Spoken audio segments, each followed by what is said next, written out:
एक राज्य में एक ब्राह्मण दंपत्ति रहा करते थे। उनकी शादी के कई साल हो जाने के बाद भी कोई संतान न होने की वजह से ब्राह्मण की जो पत्नी थी काफी दुखी रहने लगी थी। ब्राह्मण जो लोगों को आशीर्वाद देकर उनके दुख दर्द कुछ हद तक कम कर दिया करता, वो खुद अपनी पत्नी के दुख का निवारण नहीं कर पा रहा था।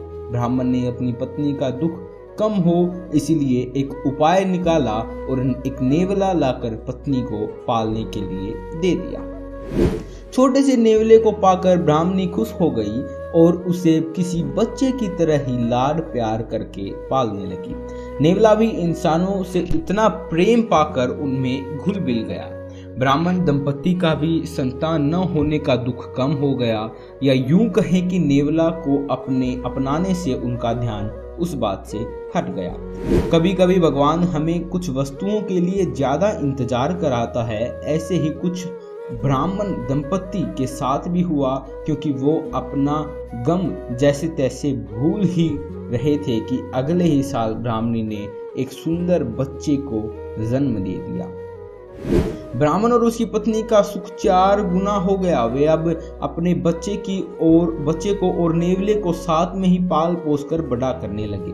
पड़ोसी उन्हें अक्सर सलाह दिया करते कि नेवले को बच्चे के साथ रखना काफी खतरनाक हो सकता है, क्या पता ये जानवर कब क्या कर बैठे। लेकिन दंपत्ति को नेवले पर पूरा भरोसा था, क्योंकि जब से वे उसे अपने घर लेकर आए थे तब से लेकर उसने कभी कोई ऐसी हरकत नहीं की थी जो उसे न करनी चाहिए। खैर, ऐसे ही कुछ महीने बीत गए। एक दिन ब्राह्मणी का व्रत था, इसलिए वो अपने पति को अब बच्चे का ध्यान रखने के लिए मंदिर कहकर चली गई।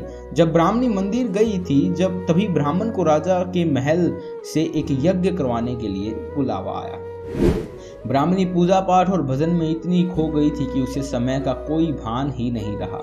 दूसरी तरफ ब्राह्मण अधीर हुआ जा रहा था, क्योंकि राजा के महल से रोज रोज तो बुलावा आता नहीं था और राजा ने इतनी बड़ी दक्षिणा, भोजन और दागिने मिलते थे कि उसके पूरे वर्ष की काम की भरपाई हो जाती थी। ब्राह्मण ऐसा मौका चूकने नहीं देना चाहता था। पत्नी का कोई अता पता नहीं था, इसलिए ब्राह्मण अपने पड़ोसी के पास गया तो वो भी गांव गए हुए थे। अंत में ब्राह्मण ने सोचा, ब्राह्मणी काफी देर से मंदिर गई हुई है, वो कुछ ही मिनटों में लौटती ही होगी, इसलिए वन पालतू नेवले को अपने बच्चे को सौंप कर राजा के यहाँ निकल गया। नेवला अपने मालिक की बात मानकर किसी आज्ञाकारी बेटे को तरह से बच्चे के पास बैठकर उसके ऊपर नजर रखने लगा।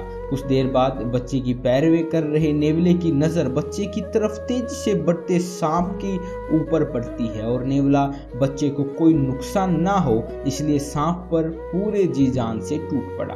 20 मिनट चली इस लड़ाई के बाद नेवला सांप को मारने में सफल हुआ और उसने सांप के टुकड़े टुकड़े कर दिए। सांप के मुंह से नेवले का मुंह और खून से नेवले का मुंह और हाथ भीग गए। आंगन में मंदिर से लौटी ब्राह्मणी को योगानुयुग तभी महल से लौटे ब्राह्मण की आहट सुन नेवला तुरंत दरवाजे के पास आया और अपने मालिकिन को एक साथ देख खुशी से उछल कूद करने लगा। नेवले को खून से सना देख और उसका ऐसा व्यवहार देख ब्राह्मणी दंपति को उस पर शक हुआ। उसके मन में अपने बच्चे के बारे में बुरे से बुरे ख्याल आने लगे। उन्हें पड़ोसियों की वे बातें याद आने लगी कि नेवला आखिर एक जानवर है और जानवरों का क्या भरोसा। ब्राह्मणी ऐसे विचारों के कारण रोने लगी तो ब्राह्मण का गुस्सा और ज्यादा बढ़ गया। उसने ना आगा देखा ना पीछा, आंगन में पड़ा एक डंडा लिया और नेवले को पीट कर मार दिया। इतना सब होने के बाद जब दोनों अपने घर में अपने बच्चे को देखने के लिए दौड़े तो वो देखकर हैरान हो गए थे कि उनका बच्चा मजे से खेल रहा था। और उन्हें तब बड़ा झटका लगा जब पालने से थोड़े दूर जहरीला सांप के कई टुकड़े पड़े हुए दिखे।